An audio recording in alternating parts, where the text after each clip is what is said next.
لا إله إلا الله محمد رسول الله. بسم الله الرحمن الرحيم. Assalamualaikum warahmatullahi wabarakatuh.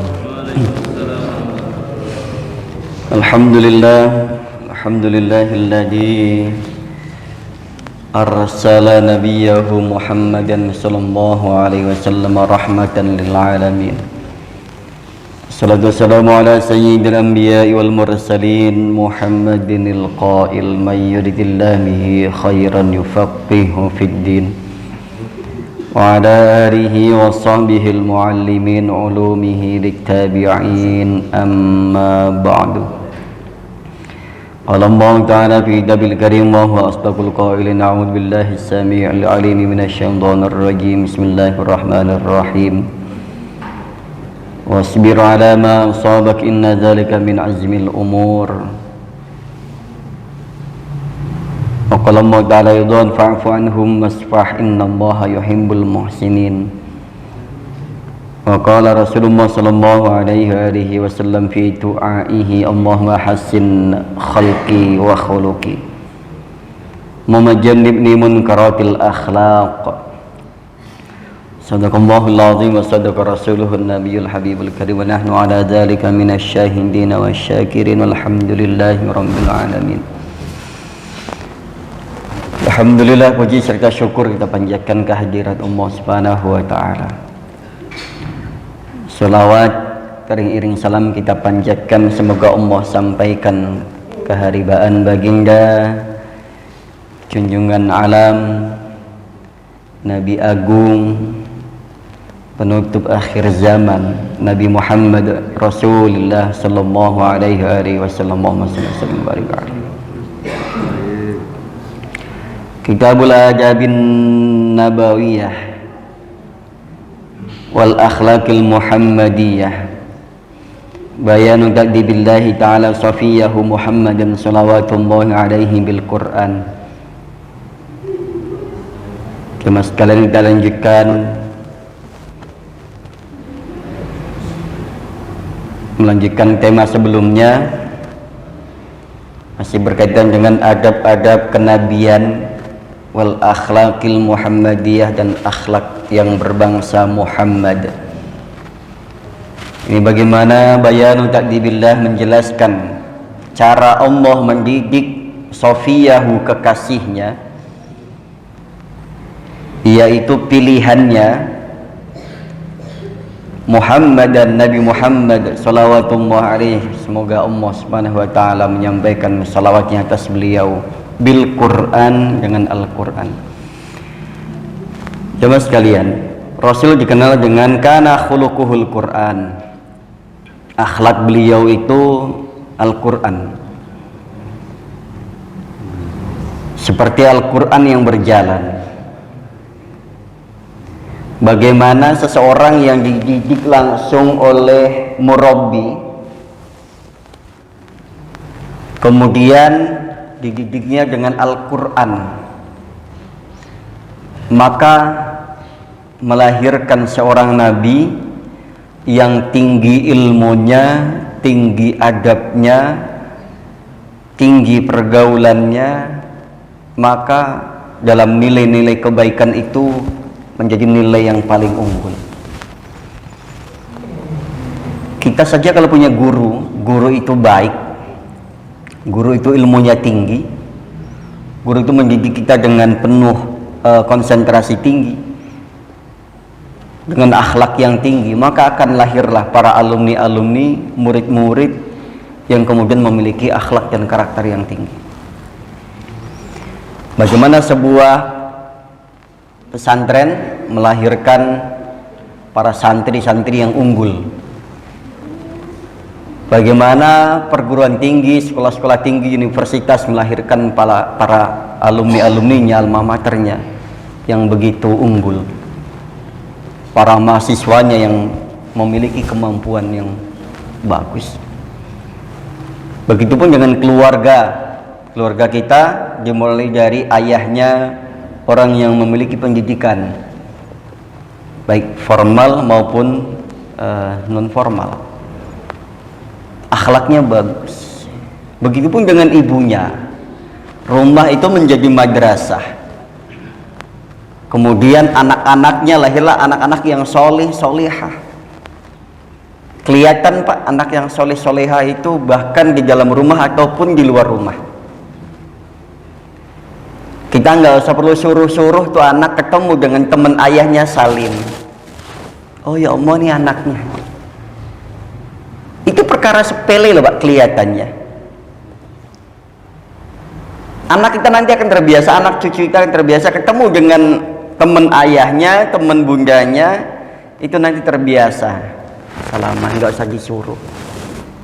Itu perkara sepele yang kita ajarkan, itu akhlak, adabnya, etikanya begitu.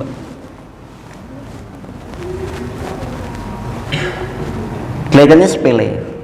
Dan bahkan adab-adab harian itu kelihatannya sepele, tapi manfaatnya luar biasa. Anak kalau terbiasa masuk rumah assalamualaikum, terbiasa keluar rumah berdoa. Kita terbiasa mengajarkan ketika waktu sholat, anak kita ajak ke masjid. Kitanya pamitan, ayah ke masjid dulu ya. Nanti anak akan tahu jam berapa ayahnya ke masjid, jam berapa ayahnya kerja, ayahnya aktivitasnya apa, nanti anak paham. Kalau azan, iqomah, nanti ada tamu, ayahnya kemana nak? Oh ayah di masjid. Anak nggak usah perlu mikir ayah di mana ya, di mana ya, karena dia terbiasa. Nah, ini jamaah sekalian. Maka rumah yang orang tuanya memiliki pendidikan yang bagus, akhlak yang bagus, rumahnya menjadi sebuah madrasah. Madrasatul ula, madrasah pertama dalam hidupnya ini adalah rumahnya. Dia dapat pelajaran dari rumah, dapat ilmu dari rumah. Ketika keluar rumah udah ada pembekalan. Gak ada yang namanya di sekolah dia tawuran, gak ada yang namanya di sekolah dia ngebully teman-temannya dan lain sebagainya. Karena diajarkan macam-macam. Ini loh nggak bagus kalau begini, harusnya begini, yang baiknya begini, kamu kalau bisa begini. Nah, jadi mohon maaf, di rumah nggak bikin malu orang tua, di luar rumah nggak bikin malu orang tuanya, karena sudah biasa diajarkan dengan baik bagaimana dia bersikap, bagaimana dia bertingkah, bagaimana dia harus melakukan apa dan apa. Nah, ini jamaah sekalian, Rasul begitu ketatnya mendidik putra putrinya, yang kemudian melahirkan putra putri dan juga cucu yang luar biasa. Bagaimana beliau dididik oleh Allah SWT dengan Al-Quran. Ta'dibullah Sofiyahu Muhammad bil Quran. Nah, orang yang sehari-harinya interaksi dengan Al-Quran, ini anak-anak kita nih, anak cucu kita, kalau hari-harinya itu diperdengarkan lantunan ayat suci Al-Quran, nanti anak akan terbiasa melafalkannya, mengikuti suara tersebut. Kalau hari-harinya disetelkan, didengarkan suara-suara musik, ini belum bicara konteks hukumnya, nanti anak juga akan terbiasa. Kita pun akan terbiasa dengan musik itu. Wah, enak nih. Makanya mohon maaf, bagaimana kita mendidiknya, nanti anak akan jadi seperti itu. Betul, nanti akan menjadi seperti demikian. Kalau orang tuanya basicnya dari orang seniman atau orang yang suka musik, nanti anaknya nggak jauh dari situ jadinya. Anaknya jadi guru, anak orang tuanya guru jadi guru, nanti anaknya juga nggak jauh dari situ, meskipun nanti nggak semuanya ngikutin, tapi rata-rata orang tua ini pengen anaknya jadi seperti orang tuanya atau lebih daripada itu. Ini rata-rata. Orang tuanya guru, PNS, ASN, biasanya pengen anaknya juga minimal setara dengan ayahnya, dengan orang tuanya atau lebih. Cek aja kalau nggak percaya. Orang tuanya pengusaha, pengen anaknya jadi pengusaha biasanya. Orang tuanya ustadz, pengen biasanya anaknya jadi ustadz atau ustazah. Nah ini, bagaimana Allah mendidik Rasulnya ini dengan Al-Quran, interaksi dengan Allah Subhanahu Wa Taala ketika ada satu masalah, satu apa, beliau langsung kembali selalu mengadukan permasalahannya dengan Allah Subhanahu Wa Taala. Nah, bagaimana selalu Rasul ini diawasi oleh Allah, dididik oleh Allah. Kalau guru itu Pak, guru itu akan mengawasi muridnya apa yang dilakukannya sepanjang dalam tanggung jawabnya. Ketika dalam lingkup sekolah, apapun yang terjadi pada si anak itu adalah tanggung jawab guru dan juga lingkungan sekolah. Tapi kalau ada sesuatu yang terjadi di luar sekolah, di luar jam sekolah, maka itu bukan lagi tanggung jawab guru ataupun pihak sekolah. Nah, kita ini Pak, anak kita kalau sekolah katakanlah pagi sampai sore, itu adalah tanggung jawab mereka, kita pasrahkan kepada mereka. Kalau di rumah tanggung jawab kita sebagai orang tua, tapi yang susah itu kalau di luar. Nah, kalau Rasulullah itu dalam pantauan Allah 24 jam dalam bimbingan Allah. Bagaimana caranya? Kita juga pengennya begitu Pak. Kita pengen bahwa kita ini dibimbing oleh Allah, diawasi oleh Allah. Ketika kita meleset sedikit langsung ditegur, langsung diarahkan. Oh, salah nih, jangan begini. Bahkan Rasul kan nggak pernah berbuat dosa. Tapi untuk sekelas Rasul, bermasam muka itu adalah hal yang kurang baik. Makanya langsung ditegur kan? Gitu kan? Kalau bagi kita itu hal biasa Pak. Kita nyuekin orang itu hal yang biasa. Dalam kebiasaan kita. Kita nggak negur orang itu hal yang biasa. Dianggapnya maksudnya. Kita sinis sama orang, terus kita seringkali menganggap remeh orang. Dalam kebiasaan kita hal yang biasa. Kita jarang senyum, itu bagi kita hal yang biasa. Tapi bagi seorang nabi yang dididik oleh Allah langsung dengan Al-Quran, maka hanya bermasam muka saja ditegur loh. Muhammad nggak bagus kayak gitu. Bagaimana nggak muncul, nggak lahir menjadi seorang nabi yang unggulan Pak? Ketika kita salah ada yang ngingetin. Kita nggak salah saja, keliru ada yang ngingetin Pak.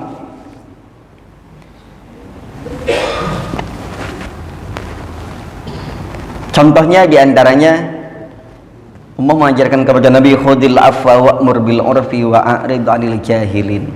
Ketika Rasul berhadapan dengan orang-orang bodoh ya, versinya Al-Quran begitu. Ketika Rasul berhadapan dengan orang-orang bodoh, biasanya orang bodoh itu belum tentu IQ-nya yang rendah Pak. Biasanya cara berpikirnya saja atau yang lainnya. Maka Rasul ketika berhadapan dengan orang bodoh bagaimana? Oleh Allah disetting begini caranya. Khudil afwa wa'mur bil urfi wa'arid 'anil jahilin. Muhammad, khudil afwa. Jadilah orang yang pemaaf dan mudah memaafkan. Ini oleh Allah bimbingannya begini. Wa'mur bil urfi, dan juga perintahkan orang-orang untuk memaafkan dan meminta maaf. Tuh. Pertama yang diajarkan adalah Nabi. Mudahlah jadi orang yang mudah memaafkan, meminta maaf, dan ajarkan orang-orang di luar sana, orang-orang dimulai dari orang terdekat dulu, untuk mudah meminta maaf dan memaafkan. Bagaimana ketika berhadapan dengan orang bodoh? Wa'arid 'anil jahilin. Nah, kalau udah nggak mau dinasehatin, itu namanya orang bodoh gitu. Gimana caranya? Wa'arid 'anil jahilin, berpalinglah dari mereka, berpalinglah dari orang-orang bodoh.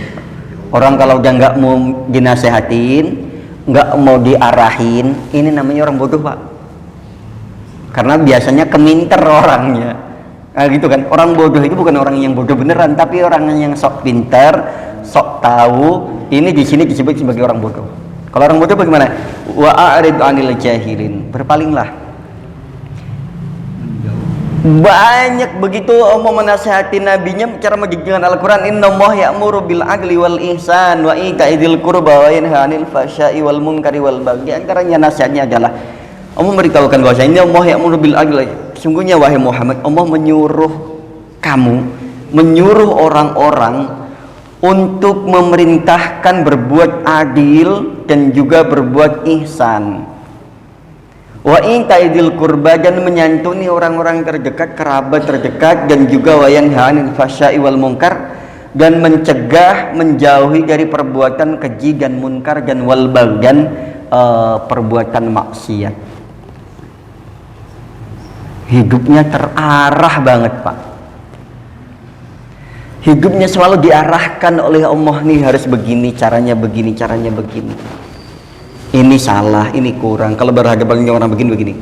Kalau sekarang, bukan sekarang ya.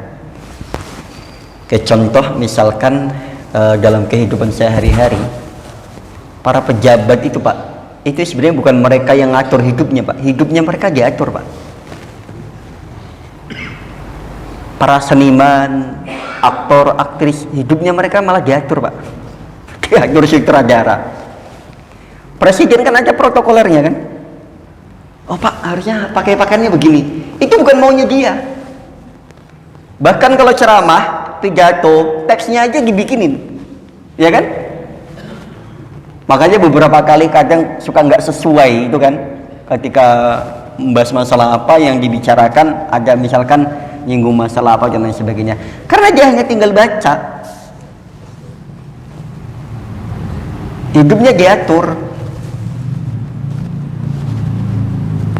Bahkan diatur oleh manusia. Nah, Rasul itu hidupnya diatur oleh Allah, diarahkan sedemikian rupa agar supaya terlihat dan menjadi orang yang benar-benar perfeksionis, sempurna. Ya kayak tadi presiden kan hidupnya diatur.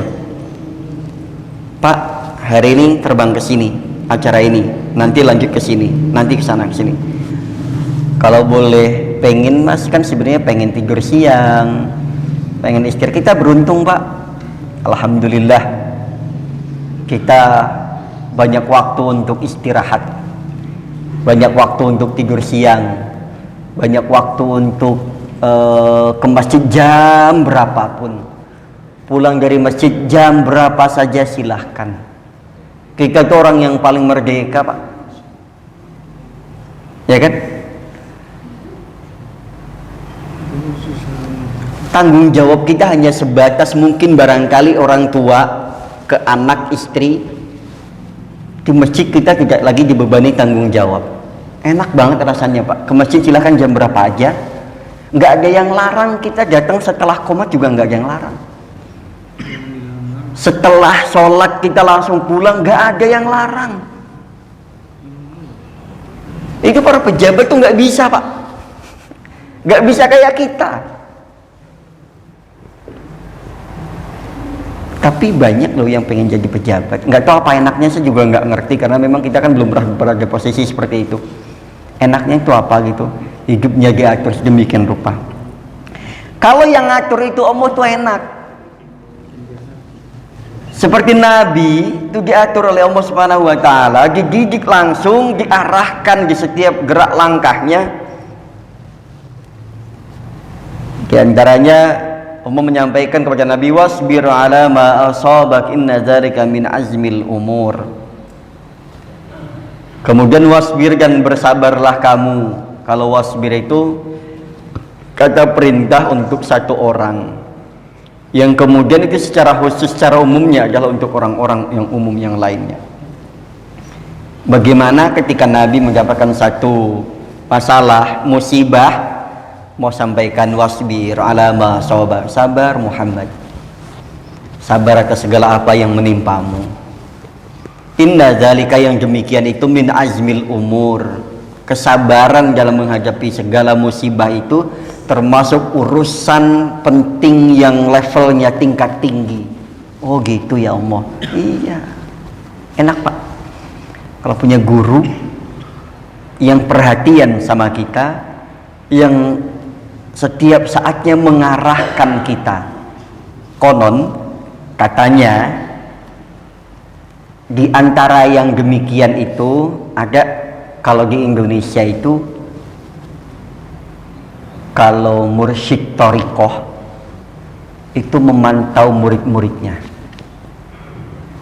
orang-orang yang suluk itu, orang yang ngikut thariqah, katanya dipantau sama gurunya, bahkan mereka melalui zikir-zikirnya. Orang yang sudah ma'rifah, yang sudah kasyaf, itu tahu apa yang dilakukan muridnya. Salah satu contoh, dulu salah satu muridnya Mbah Yai Khalil Bangkalan, ketika melewati Alas Roban, ini kisah populer sekali. Dia ketika membawa perbekalan dirampok. Ketika dia keingetan gurunya dalam kondisi seperti itu, mu'alam, tapi ini kisah sangat populer sekali. Mbah Yai Khalil dari sana tergerak, berasa bahwa muridnya ini berada dalam masalah, dalam bahaya.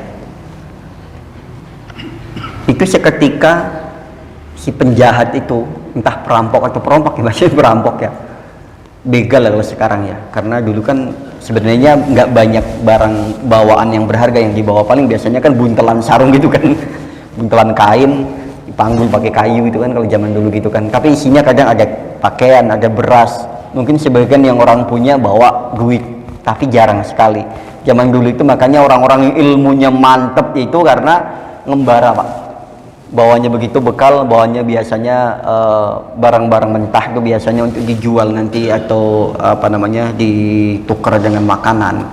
Ini santrinya ketika dapat masalah tawasul, seketika pertolongan Allah datang. Itu si perampok ini, begal ini, ketimpuk palanya ini pakai sendal bakiak Pak. Kita kebayang, pala kita ketimpa sendal bakiak kayak gimana rasanya. Dulu kan sendal bakiak aja kalau buat jalan aja kan serem ya. Iya, sakit tuh palanya. Itu kisah populer sekali Pak, dan itu katanya kisah nyata. Ketika muridnya mengetahui si perampok ini terkapar Pak, entah palanya benjol entah apa, tapi dia terkaparnya bukan hanya karena sakitnya saja, sakit pasti luar biasa sakitnya, dari jauh kalau lempar sendal bakiak kepalanya dia pasti benjolnya. Tapi dia mikirnya begini, siapa yang melempar sendal ini dan dari mana sendal bakiak ini kena kepala saya? Si murid ini kenal betul ini sendalnya terompahnya siapa, karena murid zaman dulu itu Pak, termasuk saya dulu, ini jadi kisah, itu seneng ngerapiin sendalnya kiai. Nanti cek di beberapa pesantren salaf itu ada murid-murid yang seneng ngerapiin sendalnya kiai. Biasanya kiai masuk, posisi sendalnya kan ke sini nih kalau ke musola, nanti sama si murid dibalikin ke arah sana, biar ketika kiai pulang langsung turun, nggak pakai putar balik begini. Dan ada yang khusus membawakan sendal terompahnya itu, dan itu masih berlaku di pesantren-pesantren salaf. Adabnya luar biasa, anak-anak santri itu Pak. Nabi Muhammad kan santrinya Allah, bahkan Nabi Muhammad santrinya malaikat Jibril kan. Itu santri itu Pak, ketika kiainya masih dari jauh saja Pak, ini mereka sudah menundukkan kepalanya. Dan itu bagian dari pengamalan Al-Quran, wahfid lahuma janaha dzulli minar rahmah wahfid janahaka lil mu'minin, rendahkanlah lambungmu, kepalamu kepada orang mukmin dan kepada kedua orang tuamu. Ini anak-anak kita ini, pendidikan sekolah sekarang, ya Allah ya Rabb, kita bisa saksikan Pak, anak-anak sekarang mungkin gurunya nggak nyampaikan atau nggak sampai ke muridnya bagaimana diajarkan adab yang tinggi nak ketika melewati orang yang lebih tua, lebih sepuh, diajarkan permisi. Nanti akan kelihatan anak-anak siapa itu kan. Itu kelihatannya sepele, Pak. Tapi yang kemudian sayangnya makin kesini makin ada orang-orang yang justru menafikan hal demikian. Ada anak yang sopan ketika ketemu dengan orang tua, Pak, permisi. Itu kita diajarkan dulu. Mohon maaf saya duluan ya. Nanti dari kecil begitu sampai besar, Pak, akhlaknya tetap dipegang sama dia, diamalkan sama dia. Tapi kalau dari kecil nggak diajarkan yang demikian, nanti besarnya jangan jar. Itu, Pak. Nah, sayangnya anak sekarang karena adanya para ustadz ini yang kemudian kelihatannya modern sekali. Modernnya bukan apa? Oh, nggak perlu itu merendahkan lambung kalian kepada orang tua. Bahkan ada beberapa tempat itu yang salam sama orang tua itu nggak perlu cium tangan. Makanya banyak tuh, karena nggak diajarkan anak-anak kita salim sama orang tua biasa aja, nggak diajarkan akhlak begitu. Nanti kita akan lihat banyak sekali anak-anak yang ketemu orang tua salimnya biasa aja, karena dari kecil nggak diajarkan akhlak, nggak diajarkan adab. Akhirnya nggak ada sopan santunnya. Ditambah ketemu dengan teman-teman yang modelnya sama atau kurang lebihnya begitu. Ditambah lagi jauh dari lingkungan agama, jauh dari pengajaran agama, jauh dari perhatian orang tuanya, jauh dari adab yang diajarkan oleh guru-gurunya, atau mungkin barangkali gurunya nggak menyampaikan, atau mungkin nggak sampai ke si anak tersebut. Ini, Pak. Nah, ini bagaimana Allah memberikan nasihat kepada nabinya, mengajarkannya dengan Al-Quran, mengajarkannya dengan akhlak yang tinggi, adab yang tinggi.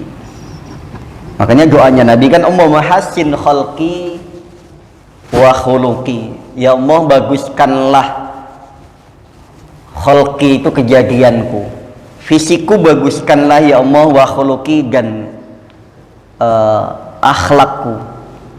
Doanya Nabi selalu begitu, padahal Nabi ganteng, akhlaknya luar biasa tinggi, tapi selalu berdoa begitu, ya Allah, baguskanlah fisikku, kejadianku, khalqi itu kejadianku, wa khuluqi dan akhlakku. Memajannibni munkaratil akhlaq, ya Allah, jauhkanlah kami, dalam khusus di sini saya doanya, Allah majannibni, Allah jauhkanlah saya, munkaratil akhlaq, dari akhlak yang buruk, minta dihindarkan. Sekarang ada anak-anak masih kelas SMP tawuran, saling bully, bawa parang. Sekarang di sekolah-sekolah juga banyak kejadian macam-macam. Saya nggak ngerti kenapa hal itu terjadi sampai demikian rupa. Padahal dulu perasaan zaman kecil saya, jangankan tawuran ya kayaknya terlampau jauh ya untuk bicarakan masalah tawuran. Zaman kecil aja ketemu orang yang lebih tua itu hormat gitu.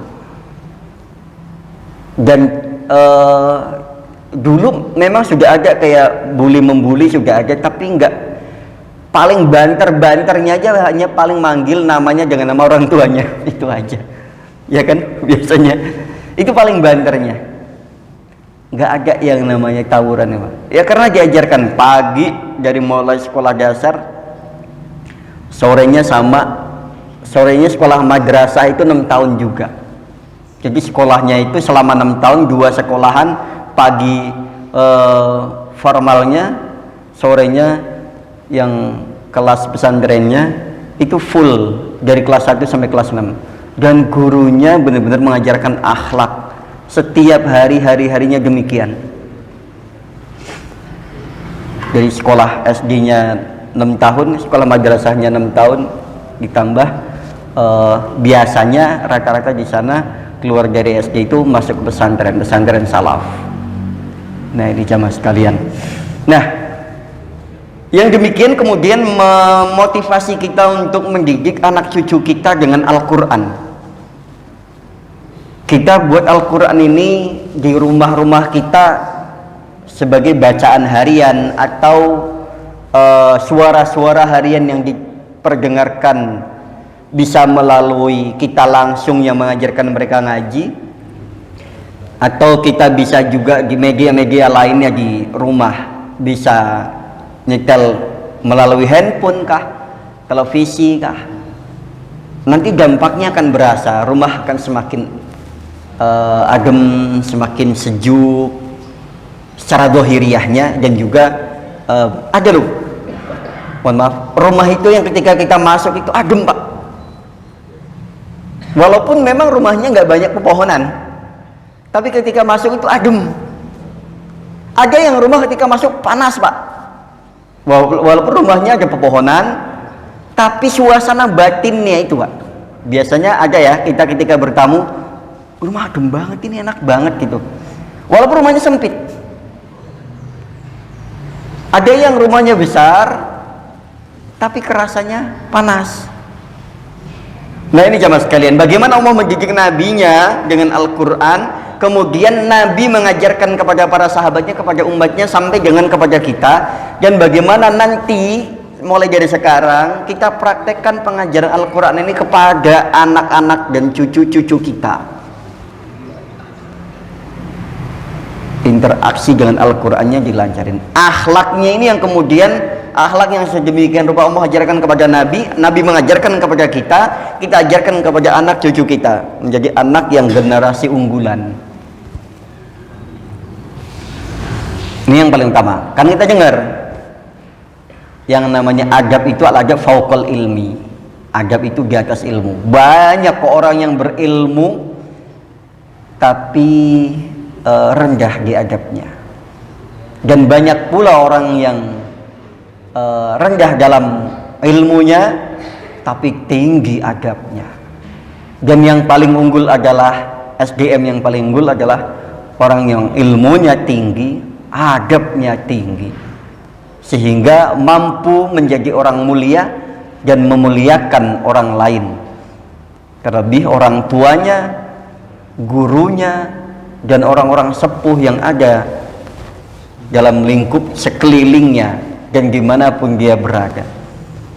Ini jemaah sekalian, berkaitan dengan interaksi Al-Quran, cara Allah mendidik nabinya dengan Al-Quran, kita didik pula anak cucu kita dengan Al-Quran. Kurang lebih mohon maaf. Kepada Allah saya beristighfar, kita semuanya beristighfar, meminta ampun kepada Allah Subhanahu wa taala, kepada jamaah kita sama-sama saling maaf memaafkan. Bagian dari akhlak adab diantaranya adalah meminta maaf dan memaafkan. Dan untuk kesempurnaan majelis, kita tutup dengan doa kifarah majelis. Subhanakallahumma rabbana wa bihamdika asyhadu an la ilaha illa anta astaghfiruka wa atubu ilaik. Billahi taufiq wal hidayah wa ridha wal inahi minasy siratal mustaqim. Assalamualaikum warahmatullahi wabarakatuh.